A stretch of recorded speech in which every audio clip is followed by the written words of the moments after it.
So we see Joseph and Gertrude Lehman, right? Gertrude Lehman Gripshover. Joseph the first. He's going to be. They was going to throw Joseph overboard supposedly, but the doctor skills. They put a mirror up to his nose and saw that he was alive. He'd been about 2, 3, 4 years old. He's a toddler. They're thinking about throwing a toddler overboard the ship because if he had a disease, and the whole, everybody would have a disease. So I don't know. I would think that the first, one of the first, the Deutschland coming over here is probably one of the first ships, one of the first immigrant ships. Eventually, that ship is going to sink and kill a whole bunch of Germans, so it's not very safe, right? It's not 100% the crossing the seas in boats, but Columbus was able to do it. They've been doing it. Vikings have been doing it. They've been doing it for a while. So I think it's just them panicking and getting fucking scared. Also, something to know, not only do we have like a Titanic like sinking, but we're also going to see the it's about a week or two. So they was on a boat for about a week or two. So we know that they weren't on the boat for that long, for only about a week or two, and that's it. So it was old school, but whereas it was steam, right? So they had sails, but they also had steam. So that's steam is what, coal. They're burning coal and they get steam or something. I don't know how that works, but.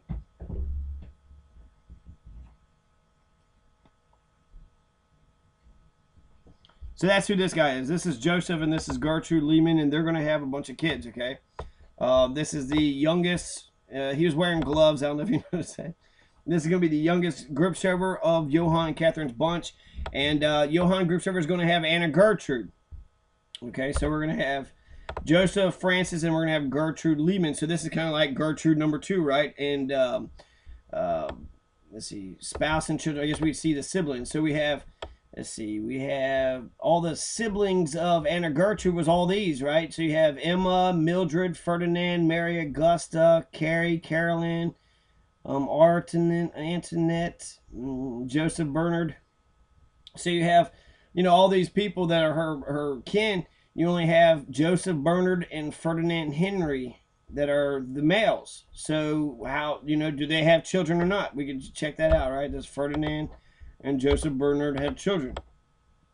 Because I don't remember if they do, but I remember this story being important because it seems like if Anna Gertrude Gripshover is going to marry a Gripshover, she's going to marry Aloysius Joseph Gripshover from Ferdinand's crew, which is the exact same thing. So I mean, to be honest with you, like the sort of the Joseph or the Aloysius Joseph Anna Gertrude Gripshovers and the Camillus and Teresa Gripshovers are going to be virtually identical. I think you're going to have very close ties, but at the same time, a lot of weird feelings. So I think there's going to be a lot of similarities. I mean, just whatever similarities you want to put on. I know Camillus, the stories from Camillus, and they're a mixed lot. He gives all the land out equally, so he saves, whatever good graces he built up. But imagine, enslaving all those children and not giving them a piece of ground. I think that's possible that some of the, my aunts and uncles could do that today. So sit there and make people eat out of your, out of the palm of your hand, thinking you're going to get a chunk of land once you die. So A, makes you look forward to your death, right? So you can get a chunk of land. B, it's also, you could just be using that sort of promise just to get me to go and do the work. And then at the very end say, hey, I'm not going to give you any land anyways. So you can totally screw somebody over. That's what Philip Seymour Hoffman, right? All of his money goes to the wife. None of them went to the children. So that's the Camillus is better than others, and since he redeemed himself at the end of his life, that kind of puts a nicer thing. But he was an alcoholic. He was they said he was a farmer, but really he was the Nazi dictator. So even when he had no legs, he's still commanding and giving orders to everybody. It's like, shut up! Like, what? You can't do shit. You have no fucking legs, right? And then actually that's kind of sad because that's how they try to cure his sugar diabetes. They said it got his leg, and then they got his other leg, and then he was done for once they chopped both his legs off. So so his dictatorial sort of powers, that's all crappy. But then him having the equal land reform, I think, is actually the great equalizer. So whereas he wasn't able to create a humble sort of, once he died, once the central power of the Gripshover family had died, then there was none of them that kept them together because he was the one that always said, you must get together. But if he was a true father, a good father that wants to see his siblings and his or his sons and daughters always carried on together. He should have witnessed them, having good relationships and interacting well with each other. But instead, being a dictator, they're all going to fight over his love, and they're not going to be respecting each other. It's all respect daddy. Who gives a shit about each one of them as an individual? So when you have the centralized person who dies, you're just going to have them all at each other's throat, because they don't know how to get along with each other. They only know do as I say or else there's going to be violence. That's what that's how they taught as normal relationships. So do as I say or there will be violence. And that's it. And bullies can actually live life and do okay, but it's those who get bullied and don't stand up for themselves. Those are the ones that have the biggest problems in life. Those who bully, know of a way to get things done. It's not a good way. People resent that fucking way. It's bullshit when people do that. I can't stand a bully. I would almost want to do the opposite of what a bully says, just for the fuck of it. Just because, no, fuck you. You want me to pick that thing up? You want me to pick that thing up here? How about I throw this thing down? How about that? How about that, bully? You like that? So that's So whereas he was also an alcoholic too and violent. So he was into domestic violence and he was into enslaving all of his kids in order to have a farm. I've even had one of my cousins sit there and say the only reason to have children is to have somebody work your farm, and that's fucked up. That is not a reason to have children. Actually, that's the worst reason to have kids, to enslave them, to make them your slave because you don't want to pay for labor. And then, once they get, nowadays you have them paying for Mexican and shit. So, we get slave labor if you're kin. But if you're from another country, right, if you're a foreigner or whatever, and you'll get paid, like, you know what I mean? You're actually treating, like, foreign people better than your own fucking kids.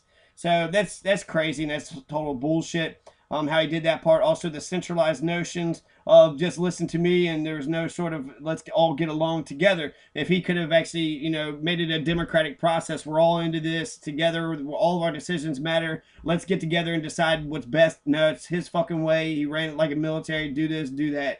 And everybody get, basically there was a strict schedule. School only interfered with that schedule, right? He had all of his slaves, but good things. School was telling them what to do, just like in Prussia. The American education system comes from Prussia, which is what the Johann Gripshovers were. So actually the education system here very much looked like the education system there. So that wasn't that big of a difference, except for the whole speaking English thing. So that's just my sort of generic kind of viewpoint of Camillus. I don't know who he was, and I kind of remember him without legs bouncing me up, but I would only been like 2 years old at the time, so I don't know if that's just a story or a dream or, if that actually happened or not, or pictures or something. I saw pictures. So I don't remember really anything about Camillus, and except for the stories. And the stories were he was a drunk, he was an alcoholic, he was violent. He would come home on a drunken rampage, and then Teresa would tell all the kids to get into the basement, into the bottom, of the floor, and then they would be wrestling around and fighting on top, and then that's all that they would know. And that was sort of typical. There'd be sometimes she would want to fight against them and protest and have resistance and have the kids break all the beer bottles, and they were having fun, breaking all the beer bottles and shit, but that's going to provoke a fight. And that could have been their thing, that could have very much been their thing of how they interact with each other. I also remember, too, Teresa, I heard that Teresa had said that if you give it to your man whenever you want to, then you'll keep your man. And so in that respect, it almost makes me wonder who is the victim, who's the one controlling who. Poor man was sitting there telling her what to do, and so he felt like he had a say-so or whatever, but ultimately she knew what kept him coming back. And so, I don't know, it just seems like a really unhealthy relationship all around. But that's how they did it. So I wonder if they're getting in a fight or if that's just them getting turned on and having sex up here. So, if that's their way, it's not healthy, it's not proper, and then that's going to give a bad example for everybody else. So not only did he not set up a framework for everybody else to kind of interact and work well, democratic processes and teach them how to interact with one another, by his own behavior, he set a bad example. He set a bad role model. He's, as a dictator, people, oh, you're a dick, whatever. No, I think when you try to compliment people that did bad things, then what you're doing is you're telling everybody that does good things that they ain't shit. Tony Gripshover never hurt anybody. Tony Gripshover didn't order anybody around. Tony Gripshover wasn't an alcoholic that went around beating up his wife and his fucking kids and terrorizing everybody. Tony Gripshover was a kid who wanted to buy a fucking car, got kicked out, and then he got into a car wreck and then died. And that's it. And that's all we fucking know about Tony Gripshover. And so, was that a good father? Was the person who raised Tony Gripshover to do that? Was that a good? No, it wasn't a good fucking father. It's a borderline suicide. And you know, he was drinking at the time or whatever. So again, he's doing the exact same shit as his old man is doing, but you know, he drove off the road. That's the only difference, right? You know, Camillus is drinking every fucking night and going home, but Tony's the one that gets into the car wreck. But that's you know, again, so you know, we can sit there and say how wonderful Camillus is, but by doing that, we minimize who Tony was. And Tony is like, out of all three, these are horrible tragedies, and these three tragedies, the mother's going to die, the father's going to die, and then the brother's going to die within, you know, a span of 10 years. And that's going to be very traumatic for all the descendants of Camillus and Teresa, to where I'm going to hear about it for the rest of my life. And that's understandable for them to be traumatized by something like that. But only hearing about Camillus and only hearing about Teresa and not hearing anything about Tony, the implication is, by being a fucking dictating alcoholic, you know, abuser, that's okay. But being a person who wants to be free and who wants to buy their own car, make their own decisions, that's not okay. No, that's the exact opposite. Okay, so you know, yeah, we don't want to piss on the dead, but we actually want to give a truthful notion of what it is that we're looking at. So some people might say, "Oh, you're just picking out all the bad stuff." No, I'm picking out the truth. Okay, and somebody's got to tell us the truth, and there's nobody out here that's speaking the truth. And so whenever you have any of these sort of things that happen, you know, these Tony Gripshovers that are dying in car wrecks, whenever you have that happen, he died prematurely. He died young and he shouldn't have died. That's a failure of the Gripshover family. We need to make sure that these failures don't happen ever again. And so by pointing out the failures, by pointing out the truth, we get to become better people ourselves and increase from generation to generation and make ourselves better. So I wasn't trying to, you know, sort of crap on Camillus. I know I did, but the whole idea was that I understand, you know, Anna Gertrude and Aloysius Joseph's family because of Camillus and Teresa. So I would say that they probably had very similar upbringings and similar culture to our own. Probably Catholic, probably authoritarian. You know, I would say there was a lot of similarity there. So Anna Gertrude, and it looks like I'm not even going to get to the Damascus, but let's see. Anna Gertrude is going to be, this is Joseph Gripshover, the OG's daughter. She is going to marry Aloysius Joseph. So you have Joseph Gripshover. Oh, and actually, I messed up. That's not Barney and Ferdinand. It's going to be Joseph and Ferdinand, okay? But Joseph and Ferdinand, those brothers are going to show, you know, descendants of two other brothers, that it's okay for first cousins to marry. So Anna Gertrude is, you know, one of the daughters of Joseph Gripshover. He has most of his children are daughters. He actually has two males. You have Ferdinand Henry Gripshover, and he dies in Brevard, Florida. So he seems like he's doing okay, right? But it doesn't say whether or not he got married. So it looks like he didn't get married. There's 8 historical records that's listed here. We can scan over it like real fast. I guess we got birth records. There's a census. Frederick Joseph mother, no. 1920.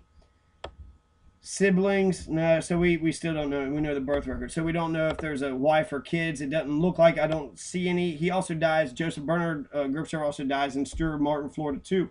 So he was married though, Geneva Egbring, but they don't have any children. So these are two males. They probably had decent lives, right? They're probably engineers, spending all their money, not worried about having any kids. This is also from Joseph, you know, the lineage of Joseph. Joseph, I think, he got land from his mother. So he got land. He was staying with his mom, I think. I don't know. I don't want to say that specifically because there's like 3 articles and 3 names were mentioned about who had got land.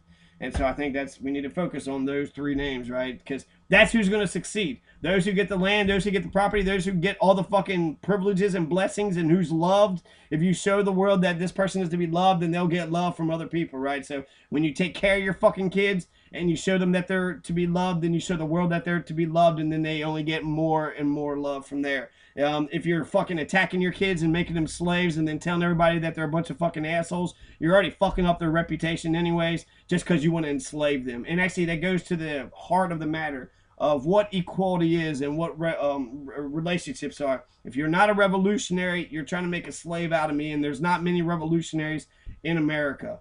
The will to power is very normal. People want to control others, but nobody wants to be controlled. So I think what we have to do is say, fuck the control shit, fuck hierarchy. Sometimes I might do what you want, sometimes you do what I want, but ultimately we're going to do whatever the fuck we want to do. I do whatever I want, you do whatever you want. I appreciate your existence and you being here on this planet, and you don't control me and I don't control you, and that's just it. That's just how it works. So that's equality, right? No, there's not a will to power. It's not me control and manipulate you. There's no hierarchy. It's just, and we organize ourselves by voluntary associations.